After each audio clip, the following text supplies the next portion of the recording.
What's up, guys? Welcome back to another episode. I'm here again in London, and I'm with a guest who is a return guest who appeared on my podcast last year, but in the process, there was a bit of a mix-up with the technology, and it ended up a very short episode. So I have James Askew here again in the house. James, welcome.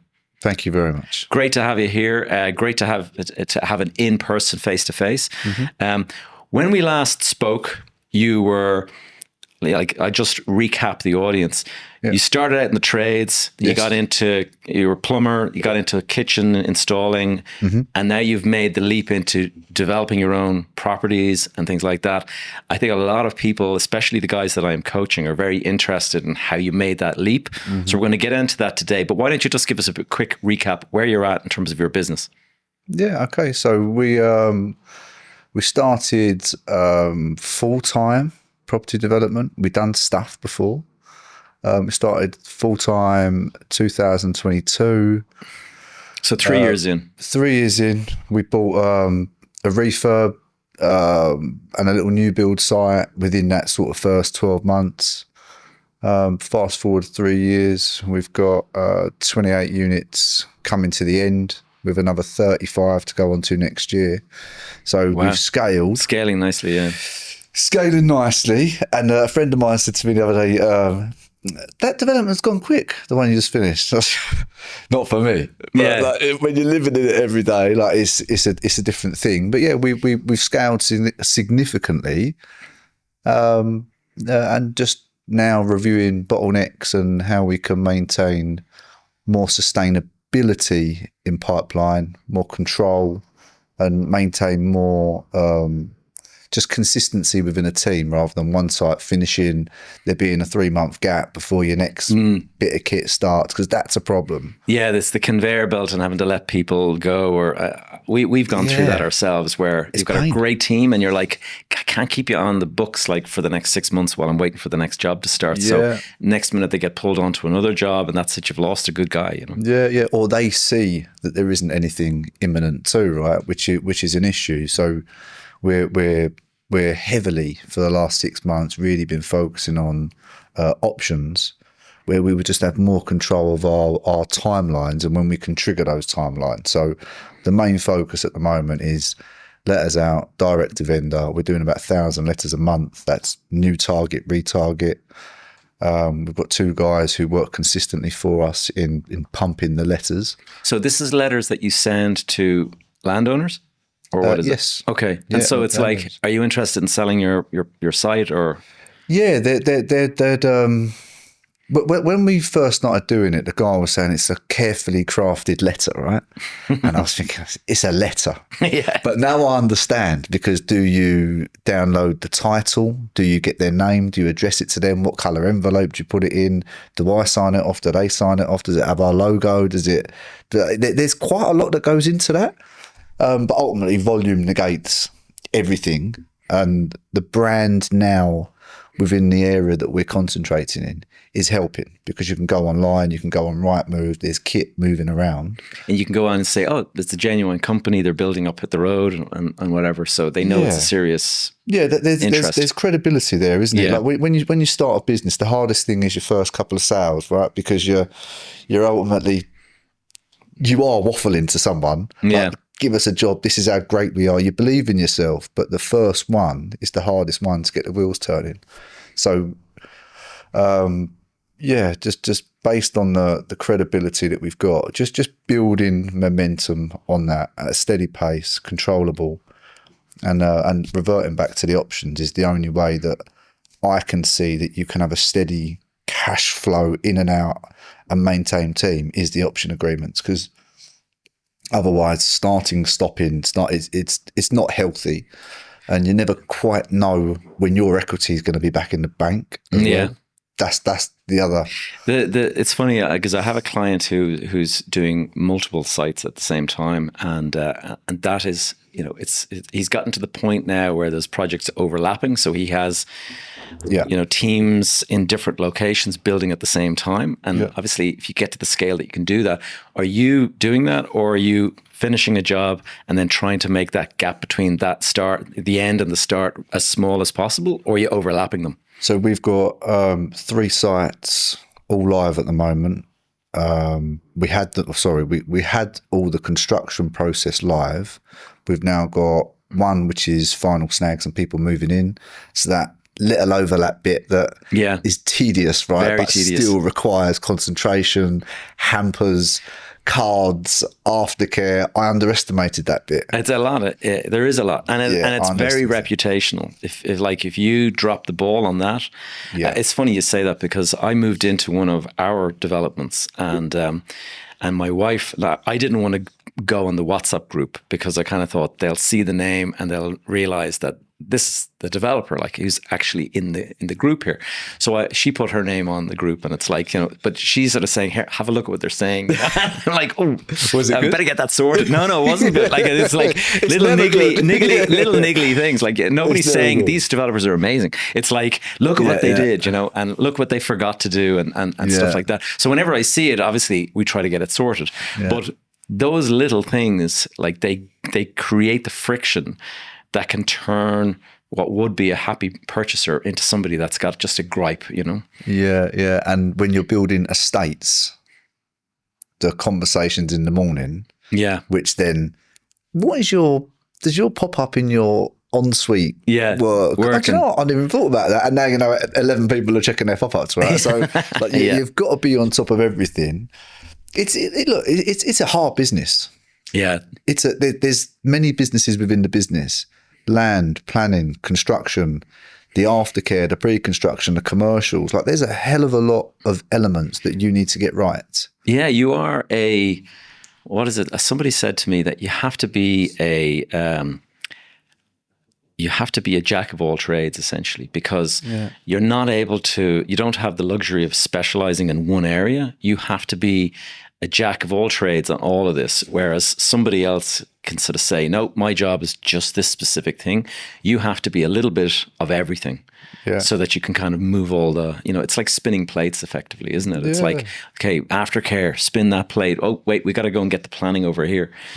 So it's the interdependency of the steps, right? Like from the start, if you buy something that's tight, you are in for a tough journey. Yeah. Like, and every day matters, and squeezing people and trying to nick days and nick weeks and get out your finance. It adds a lot more stress to the business. So from finding the site to getting the planning come through in the right time, pre-construction's got to be slick, contracts have got to be tight, construction's got to be run well. Like, and if any of the prerequisites to the next step aren't done correctly, then the next step fails, like a domino effect of sag. So like it's drift. It is, it's drift, and you need a good team. We've got some good guys now. We're still not entirely there with every aspect of it, but like we've got a good team, and the bits that we don't know, then between the team we always find a way to get over it. A good professional team, but to be 3 live sites. Things coming to an end staggered, and then start from next year we'll have another 3 all starting again. So a bit of a tail off, try and get the funds back in the bank and breathe. Doesn't last long though, does it? It doesn't last long. It comes in and it goes out. But again, we could have been in the ground Q4, so November, December.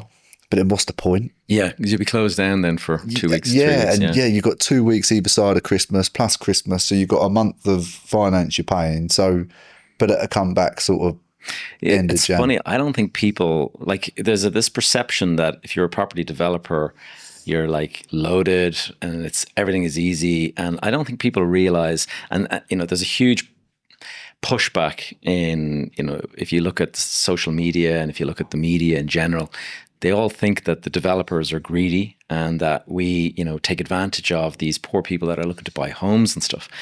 I don't think people realize the amount of risk that developers take and what's involved. Like, one project we were working on, it was a big development in Dublin, and it was supposed to finish before Christmas. And there was a couple of little supplier issues, stuff arrived late. That has the knock-on impact. And it because it was at the end of the project, we were at maximum debt level, 50,000 a week in interest payments, okay? every single week that you're late, 50,000 more interest added to the clock, you know, and we had hoped to close before Christmas, but not closing before Christmas. That's 3-4 weeks. That's an extra 200 grand in interest cost just because you missed Christmas. And then how much into the, like, people don't immediately start back like full speed ahead in January. There's a kind of a bit of a build up again. So it ends up drifting, and you could lose 300 grand, 400 grand. And people would think like, well, you know, you're making loads of profits, but sometimes jobs are tight, like you say. And, you know, you got to be very careful, or you're just going to make a whole lot of work for yourself and not a whole lot of payment. Yeah. That is, like, I'm thinking all the time about this stuff, right? That's to the point where it's like obsession.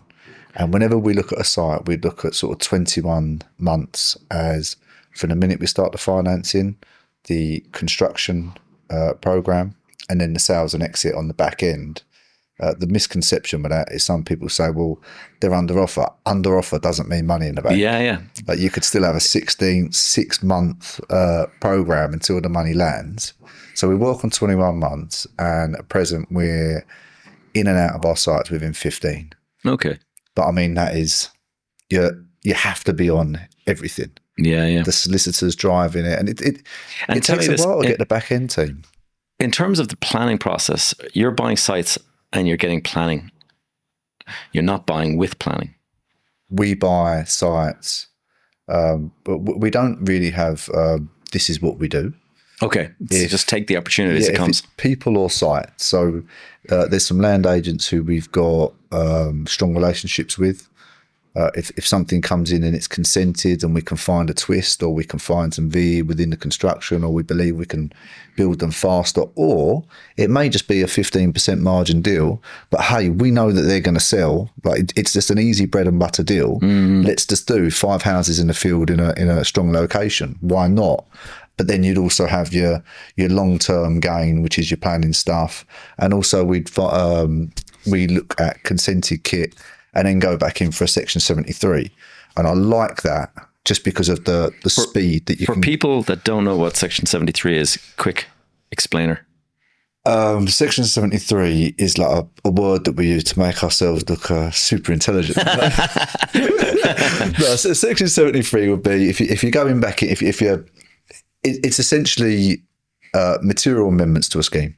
Okay. Reorientation of units. If you've got 6,000 square feet to build, that this one's bigger, changing the house types around, the elevation, the interiors, just the material envelope and site changes, but still maintaining the same square footage. Okay. In essence, is what we... And this is to tweak a bit of extra value out of it. Yeah, because a lot of the time planning gain sites, especially with guys who all they do is planning gain and then tip the site, that stuff isn't built to maximise the margin on the back end. It's built to get a planning consent. Yeah. So we look at that. And what we've also seen, my experience anyway, is that the guys that do the planning gain, a lot of the time they don't have, we'll say, an agent or somebody like that advising them. Yeah. And so they'll say, oh, you know, the architect says that this will be so many 3 beds, but the agent might come along and say, well, yeah, that's all great, but there's no market for the 3 beds. What people want is 4 beds or 2 beds, but they don't, you know, the 3 bed is not going to be very popular. It's not going to sell. And so you end up like looking at 4 or 5 different renditions of the same piece of land and sort of say, okay, in this one, the build cost is this. We're going to end up with this amount in sales.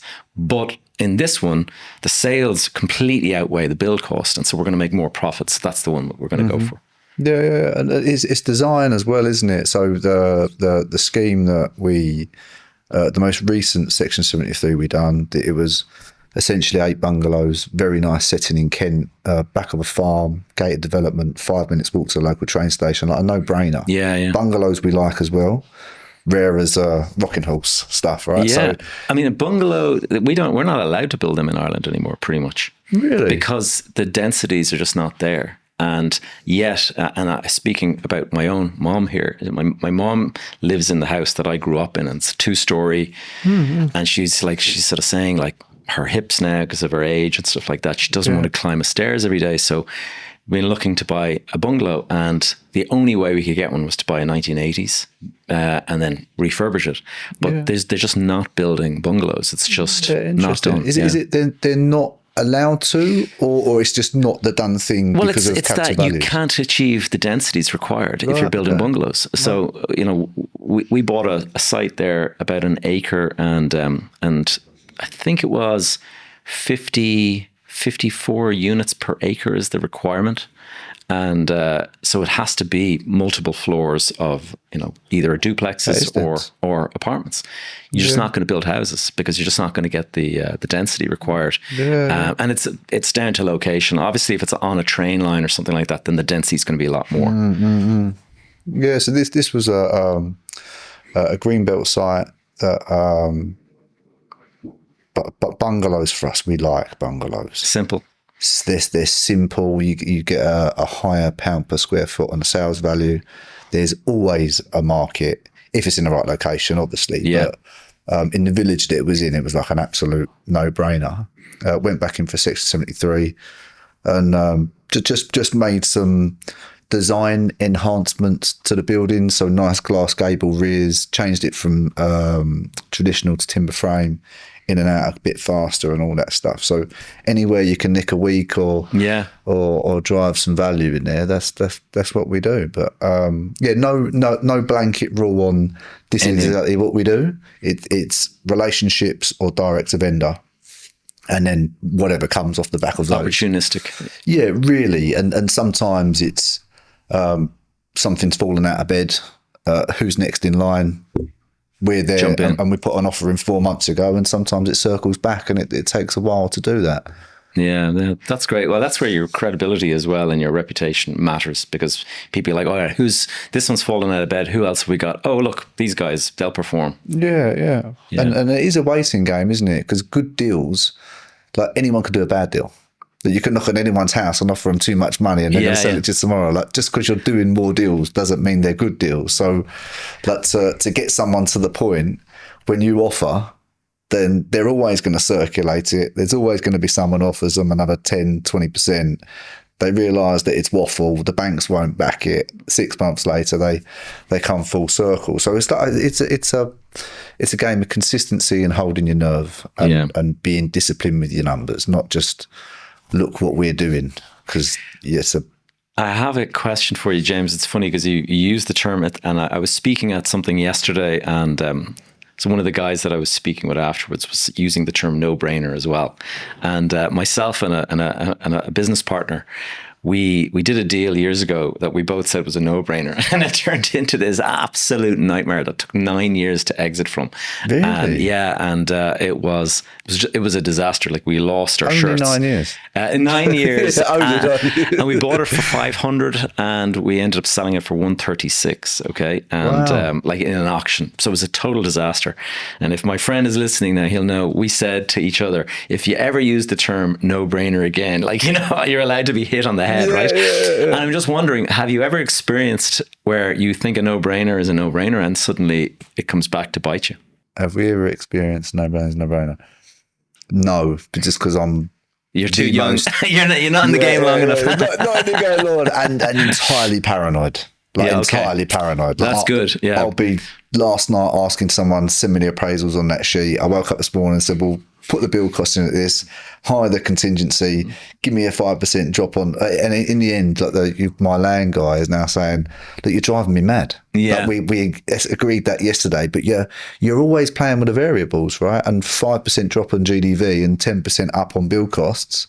And then you're out of 2 years of your life for making no money. Yeah. So that's a really healthy attitude to have, and I'm not sure everyone has that attitude, because you speak to guys that are very gung ho about it, and it's like, let's pile in and let's just move fast and break things, as Mark Zuckerberg would say. And then suddenly you realize that you're 2 years in and there's nothing left in the project. Yeah, we have done it, Gareth. Like whenever you do a startup business, like the first thing you need to do is get some activity going, right? And even in the kitchen industry, I remember the first job I took, it was 100 unit scheme in Surrey, and it was look, it's tight, but we need it to show activity, to get going, to get credibility and track record. Yeah, to get a track record. Like, these guys don't know us from Adam. As a corporation, We haven't done anything. There's no demonstrated history. There's no balance sheet. So the first one, you sort of have to go in and, as sad as it may sound, expect that it's going to be quite tight. Yeah. But the knowledge is the main extract. And then knowledge, reputation, track record. Yeah, and get better with time, because not every deal will go your way. But now, the last 3 deals that we've done, everything is about 7% up on GDV, and all our profits are tracking for a lot more than when we first appraised them for. But Nice. that's running a tight ship. That's making sure that people are turning up when they say they're going to turn up. No program sag, and looking at any way that we can squeeze a bit more value out of sites. As I recall from our previous conversation, the first job you did was very profitable. Isn't that right? You were you were very lucky to get this site, and it was yeah. And then the second one was harder. Yeah, it was easy. Yeah, the first one was a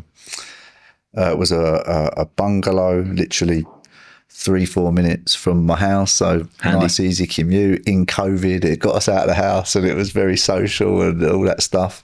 And we bought it so well. But that was when, again, the market had collapsed. Yeah, the news agencies were saying the property is going to drop by 7 million %, and we're all going to owe the banks money. So we picked up that deal. I think it was like 220 grand.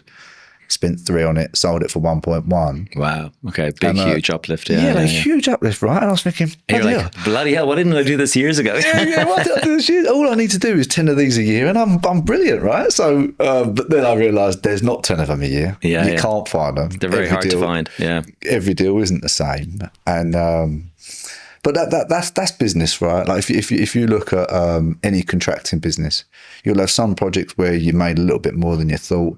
You'll have some where you made a little bit less, and you'll have some that just didn't go the way anyone wanted to.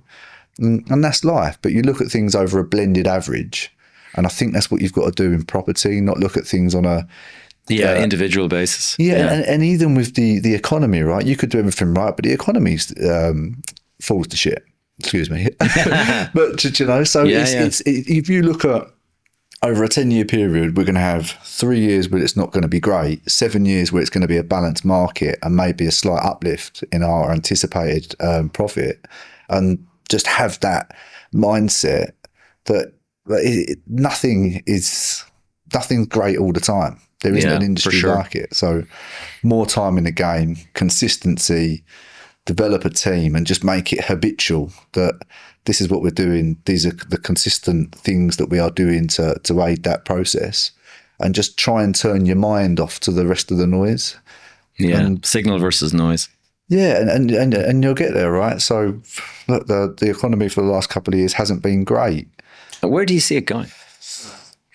Do you know, that is a great question. And one of the banks that are funding one of our schemes, the director comes down, he sees me for 10 minutes, it ends up being 10 hours and 20 cups of coffee and steak and all that stuff. We've got a good relationship. And he said the same thing, is it's not a good time to be a developer. No, I would have thought. And I sit there and I listen to him, because I've got a respect for the guy. He's in an established position.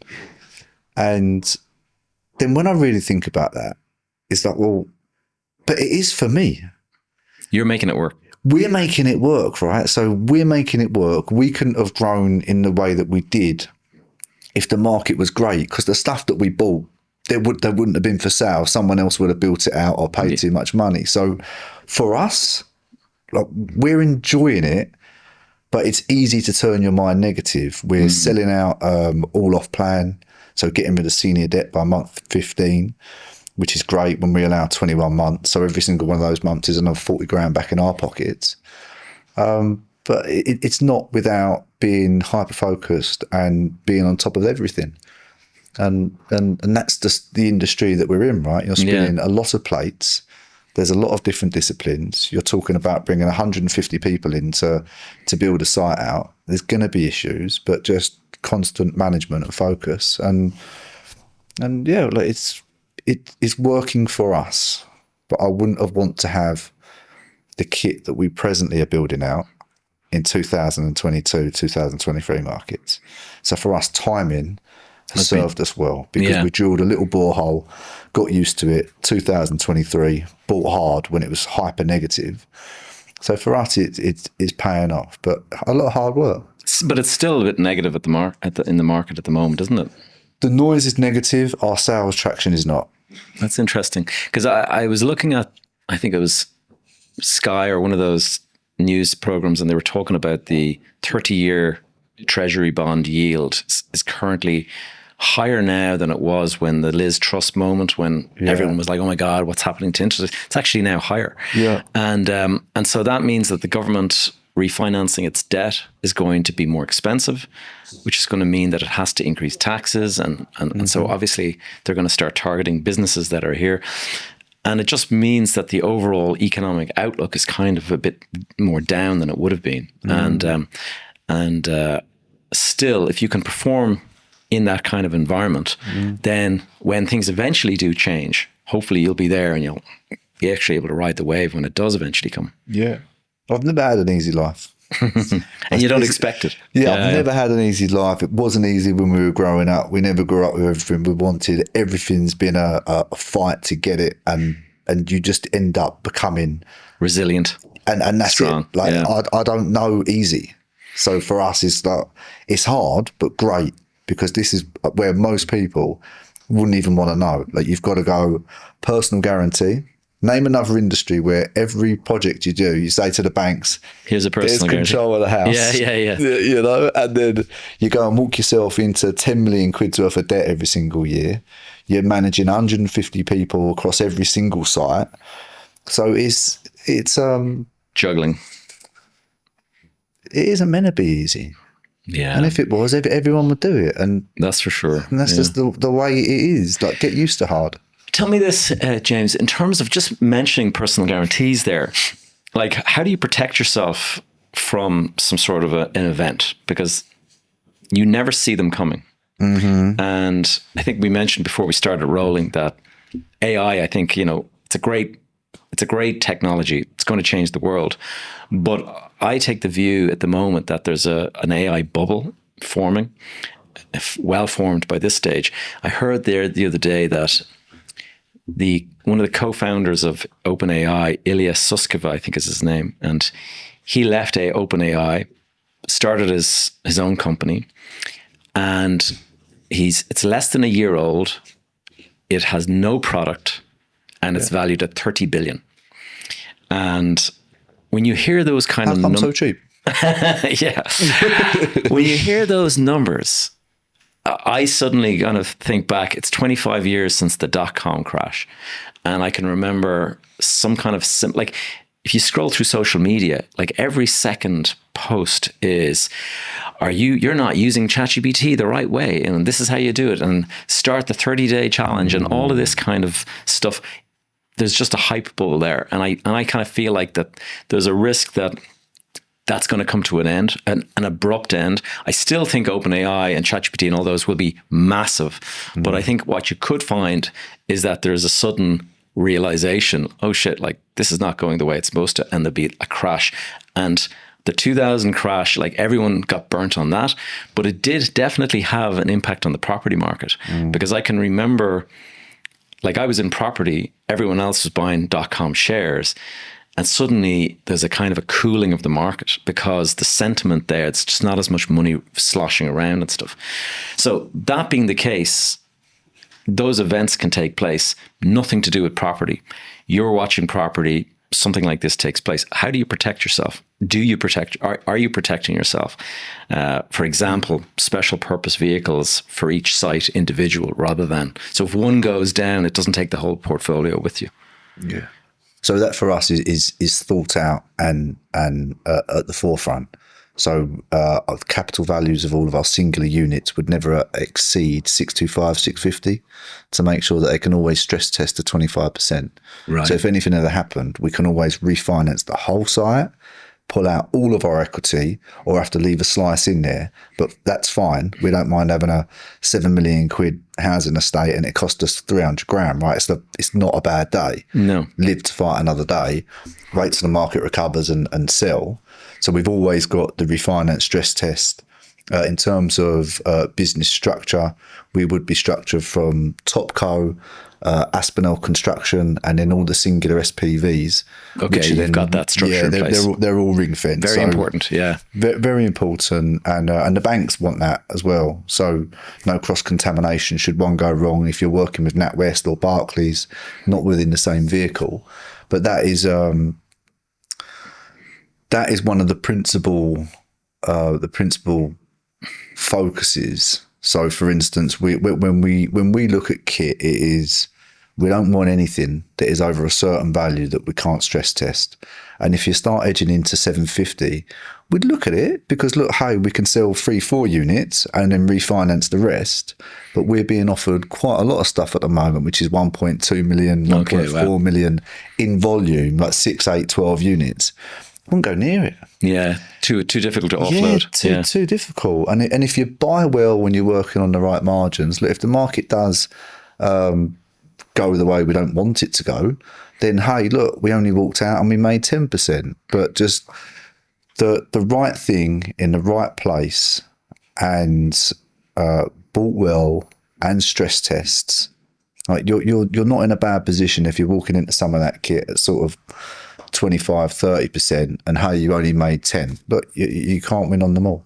But yeah, contingency A, B and C on everything, because it's a marathon, not a sprint. There's no point doing 3 sites and filling your coffers and then one takes the 3 years back off you. It's like all of that is, again, highly paranoid about. And only the paranoid survive, isn't that what a book? I think Andy Grove, the founder of Intel, I think said that. Yeah, only the paranoid survive. But it's sort of true, and not just going for anything, going for stuff that you know you've got contingency A, B, and you're familiar with it. Like for at the present, we've got a lot of construction data, right? So it's not a QS saying, yeah, you can do it for this, or a PQS saying it's 265, 225, 180. We know because, and we'd also run soft tests on it. So we don't just allocate cost to it, go out to your subcontractor supply chain. This is what we got. Can you hit the number? What would the spec be if you do need to hit the number? Right. So you're moving your spec around and working on the data, which we are now happy to have, rather than when you start, all you know is what someone's told you. And there's a lot of people telling you different things, and you can walk yourself into not an ideal situation. So I think that having support, having the right professional team, and like I say at the moment, is data, proof of concept, and a few good people.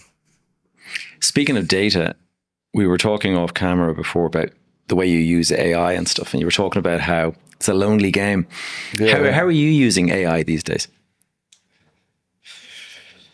I'll give you an example. I'll give you a key example. So when the banks send over your interest sheet, which you're always checking, right? Like how much interest? Because when you do your appraisal, it's more a generic interest run, isn't it? Because you never quite know. You don't know what your drawdown is going to be. You never quite. It's kind of a blended rate at the end of it, isn't it? Yeah, it's an estimation, right? Like your build cost is an educated estimation, so you're always tracking that against your estimates. Instead of now, when it comes over, pulling it into an Excel, pulling off the actual interest lines and separating from the headline figures and then the modern surveyor's figures, I take photos of that now. ChatGPT, tell me the interest accrued to date within 8 seconds. Just like that. It's great, right? So like that used to take someone half an hour, 30 minutes, analyze it, scrape it, recheck, make sure you scrape correctly. Then you can even say you've definitely missed something. Check again, and they'll come back. No, James, you haven't missed something. This is all these different months, unless there was something else that you pulled. But this is all the months without any months missed out of the calendar.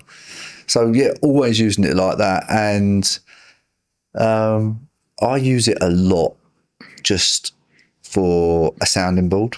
So you're able to brainstorm with it Yeah, like if I'm in the car, it'll be coming through and on the speakers. talking to it because I'm that sad. It's like having a mate sitting there. What do you think of this? No, it is, Gareth. I'll tell you what I used to do is, I think in Donald Trump's book, he said that he's always ringing people up, bouncing ideas off people. What do you think? What do you think? What do you think? And it's one of the most powerful things you can do, right? If you've got great people around you, who've done stuff before, ask them what they think. You might always not listen to everyone, but you'll extract different bits and you come up with your own conclusion. And I do exactly that with ChatGPT. With ChatGPT, yeah. So I'll ask it away, and it gets me away from ringing up the 6-7 people and saying, look, a lot of it is they're busy, you're busy. Sometimes they just think, get him off the phone, he's asking me questions again. But ChatGPT will give you quite a lot of perspectives. And now the more interesting thing with the ChatGPT is that it will give you perspectives based on conversations with other people, which it's storing in its brain, not just an internet data scrape. So So you're kind of crowdsourcing your information in a sense, aren't you? Yeah, you are. Yeah, even down to from finances to you can take a picture of you can take a drawing of a site, and instead of sitting there and adding up the square feet, it'll just go, that's how many square feet there is. What do you reckon on this? Like, this is a barn conversion. What do you think? Yeah, fine. And it actually said to me the other day, as long as the farm access isn't going through the site, you could have a farm sitting adjacent to it and it won't affect the values. Wow. We've taken this data sources but it's powerful. And it's only going to, like, one of the fascinating things about it is that it's only going to get more powerful. Like today, using it today, it's the weakest it's ever going to be. It's the slowest, it's the least intelligent today that it's ever going to be. Every day stepping forward, it's going to be more and more powerful and stuff like that. That's what's phenomenal about it. I like, it's funny when I say that I think there's an AI hype bubble growing. That's not me saying that I don't believe in AI. I totally believe it. But I just think that the values have gone out of kilter. In the same way the .com was, like, I knew the internet was going to be huge, but so did everyone, but they thought it was going to be huge much sooner than it was. And so they all started like investing. I can remember there was a company called pets.com, and they registered the name pets.com. Just the fact that the company had .com at the end added like something like 100 million to the value of the company. And you see that today, like .ai on almost everything that you can buy now. And it's like, crazy. Oh, we're an AI company. We're an AI first company.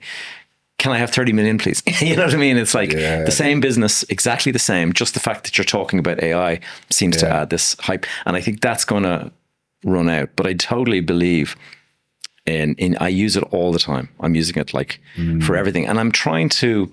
Do you use ChatGPT as well? I do, yeah. It's funny what you can do with it. It's kind of almost like psychoanalysis of yourself. I've actually said to ChatGPT, because you've asked so many questions, and I actually asked it the question, based on all the questions I've asked you over the last couple of years, what can you tell me about myself?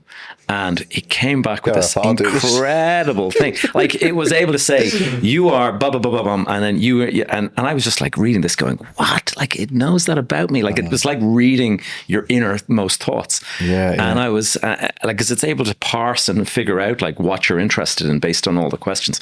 So then I turned it around and I had done a personality test. Have you heard of the Myers-Briggs test? Yeah, sure. So I'm an INTJ. And I did the test, and it gives you a printout of here's the traits of an INTJ. So I fed that into ChatGPT, and then I did another personality test called the Colby A Index test, and it's an American test that you do, and it gives you 4 numbers, and those digits represent your personality type. And I'm a 3895, and the 8 and the 9 is a high score, and the 3 is obviously a low score. So certain traits I score high, certain traits I score low.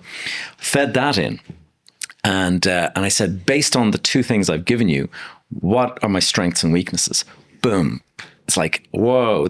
And I said, okay, if I was a competitor, how would I take advantage of Gavin? And it came back with this, well, because of your strengths here, this is where your competitors could take advantage of you. And when you realize this kind of stuff, you suddenly go, well, that's a weakness. I need to work on that weakness. Like, I mean, so fascinating stuff like that really opens your eyes, you know? Yeah. Yeah. My younger brother lives in Dubai, and he's got a tech business.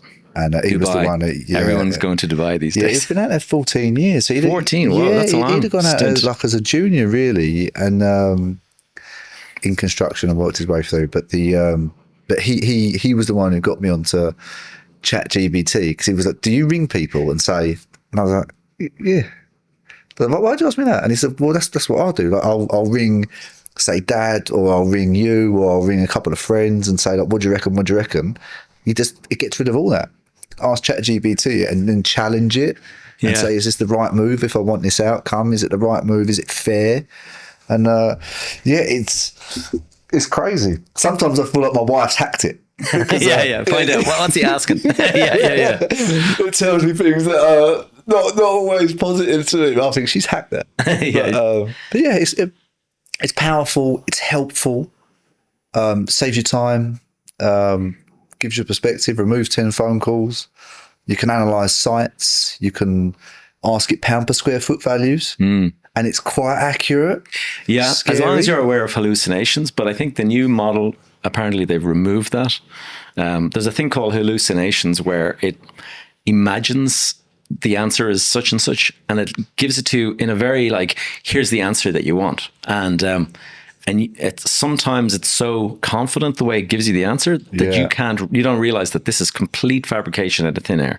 And it's funny that this is just reminding me that in the group, my mastermind, somebody shared a newspaper article, and it was, it got a huge amount of reaction inside the group. So I was kind of saying, ChatGPT, I want to do a podcast on this newspaper article. But it was a big, long article. And I said, can you like summarize it for me? So I fed it in, and it came out with this big, long kind of like, yes, this article is about this, this, this, and this.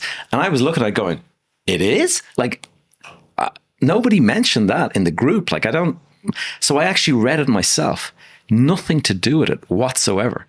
And I don't know where it had come up with this, like, but pulled stuff out of thin air. Like, and it was only when I realized that you realize, okay, I better just, tread carefully, because there's actually a famous case of a guy, a trial lawyer in the US, standing up in court and quoting case law that was pulled out of thin air by ChatGPT, and he's standing up in front of the judge saying, yes, this case, and the judge goes, there's no such case. No such case, and you're on ChatGPT. You're now in deep shit, like, so you have to tread carefully, You do, but I challenge it as well. Like, I challenge it all the time, because it does get things wrong, but you've got to oversee it. Yeah, it's not the over, the wisdom. You wouldn't live on it. Like, you wouldn't live by its rules and its information, but it does help. And sometimes you can say, I don't believe that's right, recheck and all that stuff. But I think the better quality you give it, probably the better quality you will give it back. And James, on the point of, it's a lonely game, and having ChatGPT there is useful, but there's something to be said for having a kind of community of like-minded people. And that's one of the reasons why I started my mastermind. And there's a good, healthy community, so many people, like 50, 60 people in there, and they're always sharing stories and asking questions, stuff. Like, do you have that kind of resource to kind of tap into? Yeah. I've got a handful of people. Trusted advisors. Just people I couldn't have got this far this quick without them. Mentors or confidants. Do you know, it's funny, because some of the people who are now supportive, helping or contributing to this business were people who, little did I know, I was supplying kitchens into the development company that they used to work for, or supplying kitchens into the development companies that they owned, or they're another subcontractor for. And over 20 years, not everyone's growing, but quite a lot of these guys grow, diversify, go into different things, or stop developing. And now there's quite a lot of support from that. But just years of being honourable. If I say I'm going to finish it, I'll finish it. And if I have to sell my house to finish it, I'll do it. Like I will not let you down. Word. Yeah, I will Integrity. not let you down mentality. And if that means that I have to be on site till 4 a.m, I'll do it. And if it means it's going to cost me money, I'll do it, because loyalty, integrity, and being honourable has got me a long way. Because there's always huge amount to be said for it, yeah. Because it's not universally applicable to people. You see people just walk away from something if they think they're going to lose money on it. You see it with subbies, right? You got to come back and do this. But if someone said to me, look, I get it. I'm just going to come back and I'm going to put it right. And it's why honor and integrity. We are grateful for having it from people now is mad. Because it should just be, like, if you say you're going to do something, you do it. You shouldn't be so surprised when someone says what they say they're going to do, right? And there's not a lot of it. And if you match that with hard work, then who doesn't want to help those people? If I saw someone who always went the extra mile for me, he's got a good track record, I like him, and do you know what? He works like an absolute dog. In the end, like, if he needs a hand, I'll give you a hand. Do you want a phone call? I'll give you some time, because you just want to help. And I think that's quite that's a common trait for especially older people when they see you killing yourself to make something work. It's like give him an opportunity, give him some time, and it's like giving something back, essentially. Yeah, it is. And I think we're all a bit like that, a little bit more than what we even realise. If I have someone who's in our business and he's just doing more than everyone else will do, and you want to help him out a bit. You want to help him a little bit. And you ring 5 people, say, can you do it? But one person just goes, yep, I'll get that done. When do you want it done? No problem. You put the phone on, I think. He's a nice guy. He's a good guy. Like, that was a positive conversation. It didn't drag energy from me. So, yeah, look, just be honourable. Be focused, and work hard. Great advice, James. Where would you say, if somebody was thinking of starting out in development, like, what advice would you give them?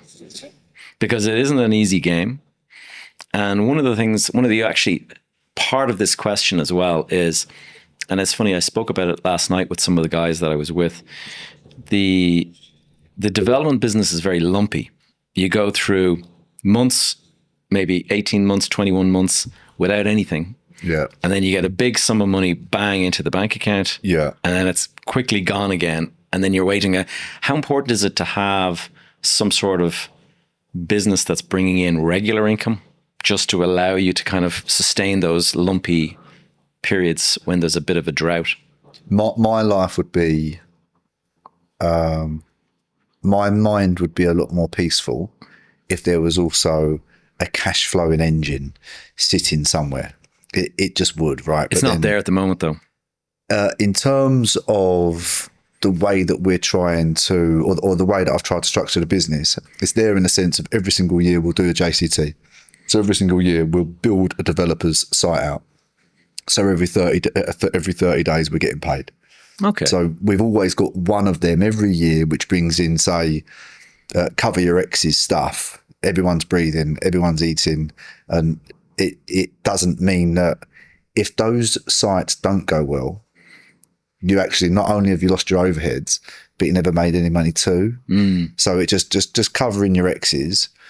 But of course, but how much energy does it take to get a cash flowing business going? It will then detract you from the main thing that is the highest risk and highest rewarding, is the balance with that. And a couple of people have asked, sort of, would you do like a community, a mentoring thing? And the answer is to all those things. Look, you'd be open to do anything, but then you need to be able to treat that like a business, not treat that like a hobby too. So for us, always a JCT.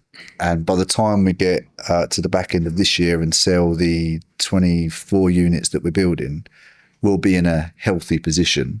And should we want to restructure our funding within the business, i.e. we keep all of our cash for finding deals, paying our overheads, and just do more borrowed equity into the building or into the singular SPVs, that could help us a lot.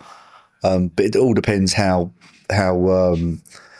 ambitious you are and where you feel like the market's going as well too. So look, if rates come back down to 3.5% and you can see that there's going to be more headroom in the industry, then maybe you'll take bigger risks, or maybe if you have 3 sites, you'll do one joint venture with exterior capital, one JCT, and one on your own, and it's quite a good sustainable model. Spread the risk a bit. Yeah, spread the risk, spread the capital, and timelines are being paid. But yeah, look, in an ideal world, we'd all have 20 grand a month coming in through a passive income source, and do development, right? And just do 2 sites a year, 20 grand a month. Life's great, but just I maybe it's a milestone to work to. Well, on the point of you said, it depends on how ambitious you are. Like, where do you see Aspinel Homes going? Like, what's the goal for you? Is it grow it much bigger, keep it at a similar size? What do you see it?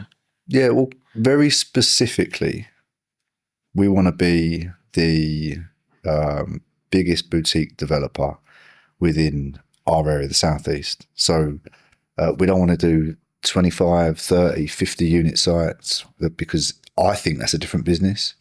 Getting paid every 6 years, a whole new different business. So we'd rather just do small pockets in and out within 12 to 15 months, and then maybe do a little bit of strat land, maybe one site by the time you get planning 3-4 years, flip it or build it. But the main focus for me is a controllable pipeline via options, not just consented. So we've got a blended mix of control on our trigger times. Getting a team so I can be more on the business rather than in the business, which I have been like massively in the last 3 years, and raise the profile of the business probably via social media and do a little bit more on that. Because that is actually quite powerful. I underestimated the power of it, and I think most people do. And it's funny, in the industry, there's not that many people that are putting themselves out there. Yeah. When you see people, when you talk about, like, it's funny. I had it was a birthday for myself and my son last week, and had my family over, and we were talking about social media and, is it healthy? And of course, with young kids and stuff, it's not healthy at all. Like, we see, the temper tantrums when you take the phone off them and things like that. Yeah. And so the question is, as grown-ups, does the same thing apply? And I was at the airport recently, and I can remember I just lifted up my head. I was looking at my phone, lifted up my head, and there's about 20 people sitting in front of me, all doing exactly the same, just staring down at the phone. And I remember thinking, it's definitely not entirely healthy, but having said that, from a business perspective, it's hugely beneficial. Like, a couple of videos that I did in the last sort of 3 months did over 1 million views. That's amazing. And like, it just drives so much interest into the business and stuff like that. So it's fascinating. And so if you can tap into that, it's hugely, but you do have to try to kind of separate it from your life. And when I arrive home, that's a hard thing to do, though. It is hard. It is hard. Like, and that's one of the big things. Like, you can get into this habit of having my breakfast with the phone propped up on the coffee cup, and I'm like watching something while I'm eating, and if I'm on my own, it's fine. But sometimes I'll do that when everyone else is in the room still, because it's a bad habit, And next minute, my wife's like, you're doing it again. Stop. It's like, put that phone away and stuff. But it's very easy to slip into that, and you're no longer present. Like, you're away inside the phone. Whatever their topic is they're talking about, and it's finding that balance. Strength. I think it's every strength, isn't it? Every strength, be it discipline, hard work, social media. It's also got its negative side, isn't it? As if you work too hard, the yin and the yang. It's going to have an adverse effect on your health. But if you can manage to find discipline within the social media. We meet landowners now and they say, oh, I saw a video you done on LinkedIn. And I go, oh, wow, I forgot about that. But it means something that when you turn up, there's already maybe they've got comfortable with who they're going to meet before you turn up. And how can that be anything but net positive? I think so, yeah. I mean, it's anytime I speak to the clients that I work with and I help them raise money privately and stuff, and I'm sort of saying, if you met somebody and was asking you for money, what's the first thing you do after you finished your meeting? Scroll on the phone. Let me find out more about this guy. Is he the real deal? Is he genuine? Is there anything about him? And so if you don't have a social media, you're kind of like this ghost. It's like, a guy doesn't show up anywhere. Like, I can't verify that what he said. I can't do anything. That's why having a LinkedIn profile, at least, it means that there's something that, okay, so it checks out what he says. And I do think social media can at least give you that, so that when people show up at your door, they know you, even though you might never have met them before. They feel like they know you because they've spent a few hours. And that's quite strange. It is. A guy I met, and I've seen him on social media. When I saw him, I was in Blue all the time. I was like, how you doing? And he must have thought, who's this punter? Subconsciously, you think you know? Hey, how you doing? And he must be used to that now. But like subconsciously, my brain went, oh, I know him he's familiar, obviously from Instagram. But yeah, it's funny. It happened to me, and it's happened a few times now. And I always enjoy it. I have to say, like, the guys come up and say, "Hey, Gavin," you know, and I'm happy to chat to them and stuff. But my wife is always a little bit. She's not that she's put out, but she just finds it a bit awkward for, you know, that she's standing there when this guy is like, Gavin, I can't believe I'm meeting you, you know. And I was in a shop one day, and a guy came up and says. Yeah, and it was really, it was a funny moment for me. I kind of get a buzz out of it, but my wife was like, "Oh my God, like, here we go again!" Like, and she walked off and stuff. And it's like, if you're not used to it, it's awkward, right? It is awkward. Yeah, it's awkward. But when I said hello to him, then I thought, oh, that's weird because he doesn't even know me. And then I was awkward. But it's like you're training your brain to be familiar with someone, and you do feel like you know them. Yeah, and that's it. And it's the know, like, and trust. You always buy or do business with someone who you feel you know, like, and trust. Yeah. And this is the short circuiting of that. Whereas, you know, we don't do the same networking that we used to do, where you're out going to business events like the Chamber of Commerce or whatever it is. That used to be the way to do it. Now it's like speaking to a camera. Yeah. Yeah, like you say, it's a hack. Big time. It's really a hack, isn't it? Rather than building a relationship with someone for 10 years, you can watch them for 2 years and at scale, and feel like you know them, yeah. And if you can do that to 1 million people, it takes a long time to get connected with 1 million people if you go to networking events, wouldn't it? So, in a big way. It's funny because my audience on Instagram has grown to 28,000 now, and you look at that number and you think, if you were in a football stadium or something like that, and those 28,000 people in the stadium, like, that's a significant number of people, and you suddenly realize, like, that, whoa, you know, this is impactful. And do you enjoy it?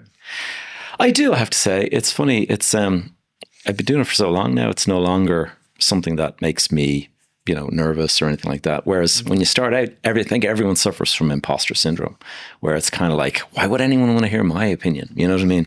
So I try to I tell the guys that are inside my group that, you know, it's worth your while. It's not for everyone, for sure. But if it's something that you're comfortable with, it's well worth leaning into it.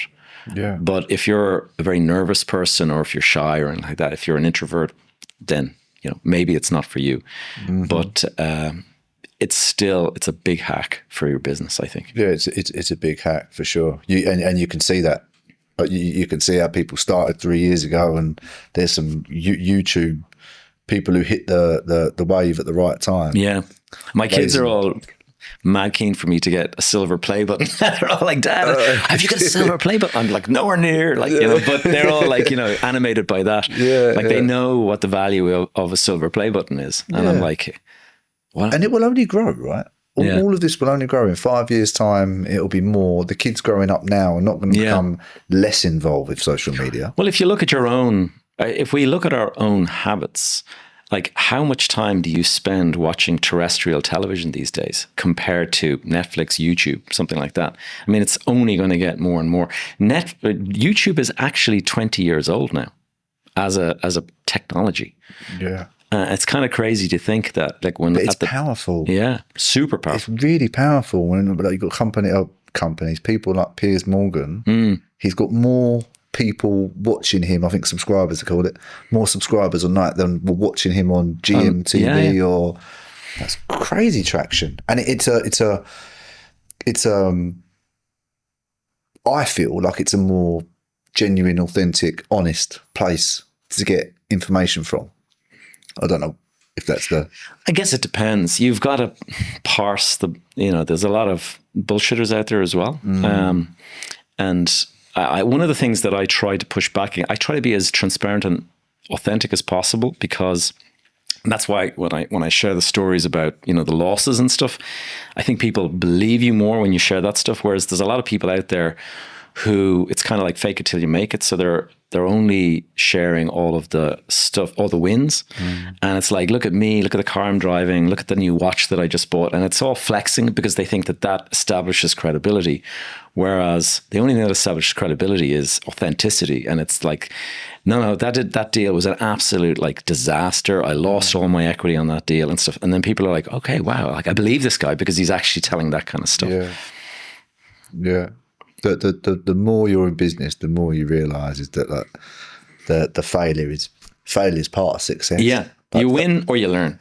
Yeah, and simple it truth. Really is. And I was telling one of my younger friends this the other day is that just if you get a few cuts and bruises along the way, normal. Just make sure you don't fall off the cliff. Yeah. Because if you fall off the cliff and you lose your stack or you lose your edge, you lose your mind, whatever, hard to come back from. But bumps and scrapes are part for the course. Yeah, part of the course, right? And everything's evolving. As you're growing, you get more problems, new problems. Like you could only afford these guys as I don't know, maybe you've got a land guy who you only had a certain budget for. But then when you go and employ someone else who's a 150K a year guy, you get new problems that you didn't have with this guy. So always problems, and getting used to just living in that problem world, and that every day there's challenges, bottlenecks and problems to solve. And so some days, honestly, it's you could have days where you nearly want to cry. Stress. You could have days where you nearly want to cry, but then 3 days later, it's all unpicked. It's a storm in a teacup. It's all resolved. And you think, I quite enjoyed that. I quite enjoyed that week. And like, that's Are you worthy? Are you worthy of the challenge? Yeah. Yeah, that's progress. I think that's a mindset shift that I wish that I could have drilled back into the 18-year-old me is more, there isn't failure and success, but that's the same thing. Just make sure that you don't fall off the cliff and you're getting the right advice. Roll with the punches. Yeah, go in the right direction. James, I'm conscious of time.